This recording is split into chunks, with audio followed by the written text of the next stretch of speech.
السلام علیکم اسٹوڈینٹس، بیٹا کیسے ہیں آپ لوگ؟ جی بیٹا، ہم جو ہے وہ استقامت، یہ والا لیسن ہم نے جو ہے وہ شروع کیا ہوا ہے۔ ہم نے پہلے استقامت کے معنی پڑھے،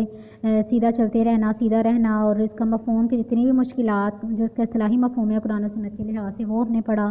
کہ جتنی بھی مشکلات آئیں، جو بھی مصیبتوں کا سامنا کرنا پڑے، لیکن ہر حال میں جو ہے وہ اللہ تعالیٰ کے احکامات پر پھر عمل کرنا، اس کو جب مان لینا تو ہر طرح کی تکلیفیں برداشت کرتے ہوئے ثابت قدم رہنا اور اس سے منہ نہیں موڑنا، سیدھے راستے پر جو ہے وہ چلنا ہر حالت میں۔ تو استقامت کا حکم کس لیے دیا گیا؟ کہ استقامت کا حکم اس لیے دیا گیا، ہم نے اس میں پڑھا کہ ایک تو ہماری آزمائش ہو جائے کہ ہم اپنے ایمان کے دعوے میں کتنے سچے ہیں، اور دوسرے اس کے ذریعے سے استقامت جو دکھانے والے ہیں ان کے درجات بلند ہوں، اور تیسرے اسی کے ذریعے سے دین جو ہے وہ مزید پھیل سکتا ہے۔ پھر بیٹا ہم نے اجر عظیم کے حوالے سے اس میں جو ہے وہ پڑھا کہ اجر عظیم جو ہے اس میں کیا ارشاد فرمایا گیا قرآن پاک میں اجر عظیم کے حوالے سے، کہ صبر و استقامت کے اجر عظیم کے بارے میں اللہ تعالیٰ نے ارشاد فرمایا کہ جن لوگوں نے یہ کہا کہ ہمارا رب اللہ تعالیٰ ہے اور پھر وہ اسی بات پر ڈٹ گئے تو ان پر فرشتے یہ خوشخبری لے کر نازل ہوتے ہیں کہ تم نہ تو خوف کھاؤ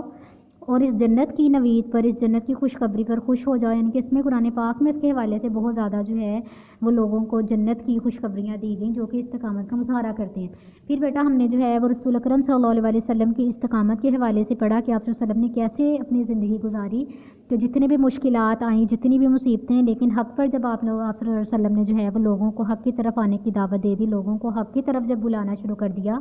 تو کسی صورت بھی آپ صلی اللہ علیہ وسلم جو ہے وہ اس بات سے پیچھے نہیں ہٹے۔ حالانکہ لوگوں نے آپ کو مختلف تکلیفیں دیں، ایون آپ کو جب آپ کے چچا کو جب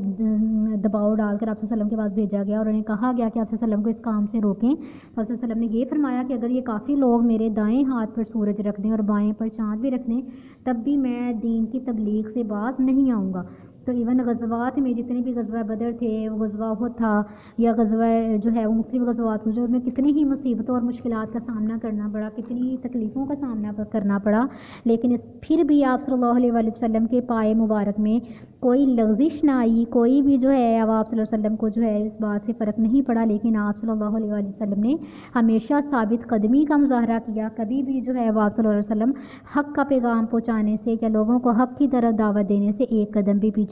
نہیں ہٹے۔ آپ صلی اللہ علیہ وسلم پر مختلف قسم کی تہمتیں لگائی گئی، مختلف قسم کی سازشیں کی گئی، مختلف ہتھ کنڈے جو ہیں وہ استعمال کیے گئے، لیکن کوئی بھی چیز آپ صلی اللہ علیہ وسلم کو اپنے موقف سے ذرا برابر بھی نہ ہٹا سکی۔ تو رسول اکرم صلی اللہ علیہ وسلم ایک پہاڑ کی طرح جو ہے وہ مخالفتوں اور آزمائشوں کے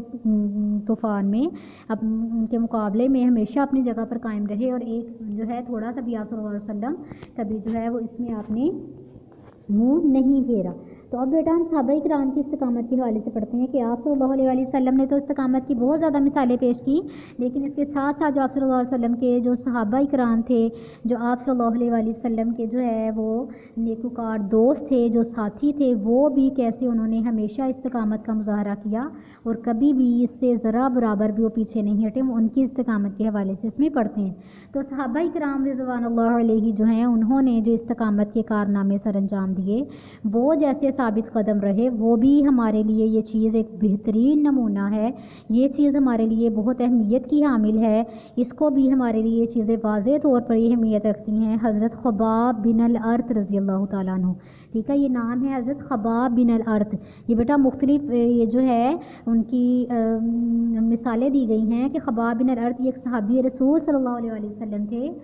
ٹھیک ہے۔ انہوں نے کیا کہا کہ وہ کہتے ہیں کہ ایک دفعہ ہم نے اپنی مصیبتوں کا حال آپ صلی اللہ علیہ وسلم کے سامنے بیان کیا کہ اللہ کے نبی آپ دیکھیے ہم کس حال میں ہیں، ہم جو ہے وہ جب ہم کافروں کے سامنے کلمہ حق ہم نے کہا، ہم جب اسلام لے آئے، ہم نے اسلام کو مان لیا تو دیکھیں ہم پر کتنی مصیبتوں کے جو ہے وہ پہاڑ ٹوٹ پڑے ہیں، وہ ہم پر کتنی مصیبتیں کرتے ہیں، کتنے ظلم اٹھاتے ہیں، ہمارے بچوں کو ہمیں تکلیفیں دیتے ہیں، ہمیں ہمارے گھروں میں جو ہے انہوں نے قید کر دیا ہے، ہمیں جو ہے وہ ذریعہ معاش ہم سے ہمارا چھین لیا، اتنی مختلف قسموں کی تکلیفیں ہمیں دیتی ہیں، تو ان مصیبتوں نے ہمارا برا حال کر دیا ہے۔ تو انہوں نے اپنی ان مصیبتوں کا حال بیان کر کے آپ صلی اللہ علیہ وسلم سے کہا کہ آپ دعا کریں، آپ جو ہے وہ دعا کریں کہ اللہ تعالیٰ جو ہے وہ ان مصیبتوں کو، ان کافروں کو ہم سے دور کر دے۔ تو انہوں نے جب درخواست کی تو آپ صلی اللہ علیہ وسلم نے آگے سے ارشاد فرمایا، آپ صلی اللہ علیہ وسلم نے بیان کیا کہ تم سے پہلے جو لوگ تھے ان میں بھی ایسا ہوتا رہا ہے کہ ایک آدمی کو زمین میں گاڑ دیا گیا، کہ تم سے پہلے بھی جو مختلف لوگ ہیں جو دین پر قائم ہوئے، جنہوں نے دین کا جو ہے وہ نام لیا، دین کو جو ہے وہ بڑھانے کے لیے جو ہے وہ دین پر قائم ہوئے، تو کیا ہوا ان لوگوں کے ساتھ کہ ایک آدمی کو زمین میں گاڑ کہتے ہیں دفن کر دینا، ٹھیک ہے، زمین میں دفن کر دینا۔ تو ایک آدمی کو زمین میں گاڑ دیا گیا، اسے آرے سے چیر کر 2 حصوں میں تقسیم کر دیا گیا۔ آرا بیٹا آپ کو پتا ہے آرا جو ہے وہ کسے کہتے ہیں؟ آری بھی جس کو کہا جاتا ہے، یہ ایک بہت تیز دھار ایک ہتھیار کی یہ آلہ ہوتا ہے ایک ایسی قسم کا جو لکڑی کاٹنے کے جو ہے وہ کام آتا ہے۔ اکثر آپ نے دیکھا ہوگا کبھی اگر آپ کے گھر میں کبھی لکڑی کا کام ہوا ہے، یا اکثر باہر لوگ جو ہے وہ چیئرز بنانے کے لیے آتے ہیں، یا تو وہ آری جو ہے وہ ایسے پیچھے سے پکڑنے والی بنی ہوتی ہے اس کی ایک ہتھی سے، اور آگے اس کے ایک بہت جیسے ایک چھری دیکھے نا، وہ بھی جو ہے وہ ایک ایسا ہی آلہ ہے، پیچھے سے پکڑا جاتا ہے لیکن آگے اس کی باریک سی جو ہے وہ ہوتی ہے، جس کے ذریعے چھوٹی چیزوں کو کاٹا جاتا ہے، یعنی کہ جو جیسے سبزی ہو گئی یا گوشت، ان چیزوں کو کاٹنے کے کام آتی ہے۔ لیکن یہ جو آری ہوتی ہے یہ ایک بہت بڑی قسم کی چھری لگا لیں، یعنی کہ یہ نائف ہی ایک بہت بڑی قسم کی ہوتی ہے، پیچھے سے اس کو پکڑا جاتا ہے اور آگے بہت ہی اس کے دندانے بھی تیز اور بہت سخت قسم کی بڑا سا یہ ہتھیار ہوتا ہے جو کہ لکڑی اور اس طرح کی بڑی بڑی چیزوں کو کاٹنے کے لیے استعمال کیا جاتا ہے۔ تو وہ جو لوگ تھے اس وقت ان کے ساتھ ایسی یہ تکلیف دہ ان کے مراحل سے گزارا گیا کہ جو کلمہ حق جنہوں نے کہا اور وہ استقامت پر قائم ہو گئے اور انہوں نے دین جو ہے وہ یہ کہنے لگے، انہیں کیا کیا گیا کہ آرے سے چیر کر 2 حصوں میں انہیں تقسیم کر دیا گیا، مگر وہ ہمیشہ ثابت قدم رہے، وہ کبھی بھی جو ہے وہ اس سے باز نہیں آئے، انہوں نے ثابت قدمی کا دامن ہاتھ سے نہیں چھوڑا، ان کو جو ہے وہ آرے سے کاٹ کر 2 حصوں میں تقسیم کر دیا گیا، لیکن پھر بھی وہ ثابت قدم رہے کہ وہ انہوں نے کلمہ حق کہنا بند نہیں کیا، بلکہ وہ کلمہ حق کہتے رہے اور اللہ تعالیٰ کے دین کو جو ہے وہ لوگوں تک پہنچاتے رہے۔ اور لوہے کی کنگھیوں سے کسی کا گوشت جو ہے وہ اچیل کر الگ کر دیا، اچیل کہتے ہیں الگ کرنا، اس کو چھیلنا جس کو کہتے ہیں نا، لوہے کی کسی چیز کو جو ہے وہ چھیلنے کے لیے کوئی سخت چیز استعمال کی جائے تو لوہے کی جو ایسی ہی کنگھیاں ہوتی تھیں ان کے ساتھ انسانوں کو جو ہے وہ اتنی تکلیف دی گئی، اتنی اذیت دی گئی کہ ان کو جو ہے وہ ان کے گوشت کو ایسے کھینچ کر جو ہے وہ الگ کر دیا گیا، ان کو ایسے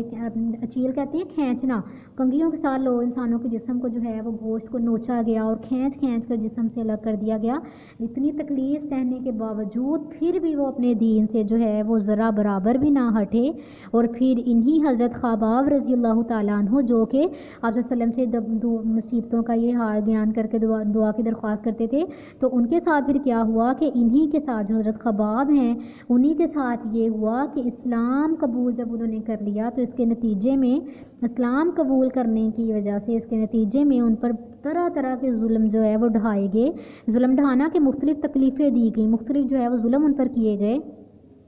حتیٰ کہ کیا کیا ان کے ساتھ کہ ایک دن انہیں زمین پر کوئلے دیکھا، وہ کوئلے آپ نے اکثر دیکھا ہوگا کہ جیسے جب ہم کوئلہ سردیوں میں اکثر آپ کی مدرز آپ کے گھر میں یا بڑے کوئی جو ہے کوئلے جب گیس نہیں ہوتی تو اکثر ہوتا ہے نا، وہ کوئلے کسی چیز میں رکھ کر اس کو جو ہے وہ کیا جاتا ہے اور ان میں آگ لگائی جاتی ہے، تو وہ کافی دیر جو اتنے گرم ہوتے ہیں کہ وہ کافی دیر کمرہ گرم رہتا ہے اور وہ ہاتھ وغیرہ اس طرح کی چیزیں وہ کرنے کے کام آتے ہیں۔ لیکن انہوں نے کیا کیا لوگوں نے کہ انہوں نے زمین پر اتنے زیادہ تعداد میں کوئلے رکھے اور ان کو دہکا دیا، یعنی کہ انہیں آگ جب لگائی گی کوئلوں کو جب گرم کر دیا گیا تو ان پر حضرت خباب رضی اللہ تعالیٰ عنہ کو چت لٹا دیا گیا، چت لٹانے ان کے سیدھا لٹانا، یعنی کہ ان کا سر چہرہ اوپر کو چہرہ ان کا اور ان کی کمر کے بل جو ہے وہ ان کو لٹا دیا گیا، اور ایک شخص جو ہے وہ اتنی برے طریقے سے ان کو لٹا کر ان کی چھاتی پر پاؤں رکھ کر ان کے سینے پر پاؤں رکھ کر کھڑا رہا، کتنی دیر کہ ان کو لٹا دیا گیا، اور یہ کتنی بڑا دیکھیں اذیت اور تکلیف دینے والی بات ہے کہ استغفر اللہ اعوذ باللہ۔ ہم تو جو ہے وہ ذرا سا ہمارا چولہے کے ساتھ جب ہاتھ ٹچ کرتا ہے نا اکثر کھانا پکاتے ہوئے یا کچھ، تو دیکھا کیا حال ہوتا ہے، ہم فوراً اتنی سی گرمی برداشت نہیں ہوتی اور فوراً سے ہم پیچھے ہٹ جاتے ہیں اور ہم کوشش کرتے ہیں کہ آگ کے ساتھ ہمارا ہاتھ جو ہے وہ ٹچ نہ ہو رہا، آگ ہمارے ہاتھ کو کہیں نہ چھوئے۔ تو جب ان کے ساتھ ایسا ہوا تو ایک شخص ان کی چھاتی ان کو لٹا دیا، کتنی تکلیف کا یہ تھا کہ ان کو سیدھا ایک تو لٹا دیا گیا کمر کے بل، اور ان کی چھاتی پر ان کے سینے پر ایک شخص جو ہے وہ پاؤں کھڑا رکھ کر کھڑا ہو گیا، اور اس وجہ سے کہ وہ کروٹ نہ بدل سکیں، کہ دوسری طرف جو ہے وہ ہل نہ سکیں، اور ایک جگہ پر اتنی زیادہ تکلیف پہنچانے کے لیے انہوں نے کیا، یہاں تک کہ اتنی دیر وہ اس حالت میں رہے کہ کوئلے جو ہیں وہ آپ رضی اللہ تعالیٰ عنہ کے جسم کی جو چربی ہے وہ پگھلنے سے، کہ جسم کی چربی جو ہے وہ پگھلنے لگی، جسم اس قدر جل گیا کہ چربی جب پگھل گئی تو وہ چربی پگھلنے کی وجہ سے خود ہی جو ہے وہ کوئلے ٹھنڈے ہو گئے، اور وہ جو ہے پگھلنے کی وجہ سے، جیسے کوئلوں پر جب کوئی ایسے تھک چیز پڑتی ہے، ایسے جو ہے وہ لیکوڈ چیز فارم میں، تو جو ہے جیسے وہ کوئلے بجھنا شروع ہو گئے، تو جب ان کے جسم کی وہ چربی پگھلی تو وہ خود ہی کوئلے جو ہے وہ ٹھنڈے ہو گئے۔ اور یہ جو نشان ہے عظیمت، عظیمت بیٹا بڑائی کو کہتے ہیں، عظمت کو کہتے ہیں، ٹھیک ہے، عظمت و استقامت، اور یہ عظمت اور ثابت قدمی کا جو نشان ہے یہ تمغے کے طور پر ساری عمر کے لیے ان کے جسم پر ثبت ہو کر رہ گیا۔ جسم پر ثبت ہونا یعنی کہ مہر لگ جانا، جسم پر کوئی نشان جو ہے وہ لگ جانا، اس کو کہتے ہیں جسم پر ثبت ہونا۔ تو یہ ان کا جب ایسے ہوا کہ ان کو لٹایا گیا اور پھر ان کے جسم پر یہ جلنے کے جو نشان تھے، یہ ایسا انہوں نے استقامت کے لیے انہوں نے یہ اتنی تکلیف برداشت کی نا، کوئلوں کی تکلیف انہوں نے اس کو برداشت کیا، اتنی دیر برداشت کیا، تو اس کا مطلب جو ہے وہ یہی تھا کہ اتنی دیر انہوں نے اس تکلیف کو محسوس کیا، اتنی دیر انہوں نے جو ہے وہ اس تکلیف کو برداشت کیا کہ یہ نشان جو ہے وہ ان کے جسم پر عظمت اور بڑائی کی جو ہے وہ طور پر ان کے جسم پر پختہ ہو گیا، اور اس چیز کی وجہ سے ان کے جسم پر جو ہے وہ نشان پڑ گیا، اور ہمیشہ کے لیے یہ چیز جو ہے ان کے جسم پر ایک نشان کے طور پر رہ گئی کہ انہوں نے اسلام کے لیے، دین کے لیے، دین حق کے لیے اپنے جسم کو جو ہے وہ اس طرح کی تکلیف برداشت کی، اور یہ ہمیشہ کے لیے ان کے جسم پر نشان جو ہے وہ ثبت ہو کر رہ گیا۔ جی بیٹا آج آپ لوگوں نے اتنا ہی واقعہ جو ہے وہ یاد کرنا ہے، آپ لوگوں نے جو ہے وہ اتنا ہی لیسن یاد کرنا ہے کہ صحابہ کرام کی استقامت جو ہے وہ ہم پڑھ رہے ہیں۔ کل انشاءاللہ ہم اس لیسن کو کمپلیٹ کریں گے، اس لیسن کو پورا ہم پڑھیں گے، اور اس کے ساتھ میں مشقی سوالات جو ہے وہ بھی ہم ساتھ میں کریں گے۔ تو آج آپ لوگوں نے اتنا ہی لیسن یاد کرنا ہے۔ ہم حضرت خباب بن ارت رضی اللہ تعالیٰ عنہ کے حوالے سے یہ لیسن جو ہے وہ پڑھ رہے ہیں، تو اس کو آپ لوگوں نے ہم نے استقامت کا لیسن پڑھ رہے ہیں، تو صحابہ کرام کی استقامت میں ہم نے اس میں حضرت خباب بن ارت کا واقعہ جو ہے یہ پڑھا ہے کہ ان کے ساتھ کیا ہوا، ٹھیک ہے۔ پھر کل ہم جو ہے وہ باقی اس کے جو واقعات ہیں وہ پڑھیں گے، اور پھر ہم اس کی مشقی سوالات بھی کل انشاءاللہ سولو کریں گے، اور اس لیسن کو انشاءاللہ ہم کل کمپلیٹ کریں گے۔ آج کا بیٹا لیسن اتنا ہی ہے، اور سورۃ فجر جتنی بیٹا آپ کو اب تک کروائی ہے اس کو دوبارہ آج کے لیے آپ کو وہی لیسن ہے کہ اسی کو آپ ریوائز کریں، اور اسی کو آپ لوگوں نے بھی بہت اچھے طریقے سے یاد کرنا ہے، اور کل انشاءاللہ سورۃ فجر کی بھی نیکسٹ آیات آپ کو پڑھائی جائیں گی۔ آج کا لیسن بیٹا اتنا ہی ہے۔ اوکے بیٹا، اللہ حافظ۔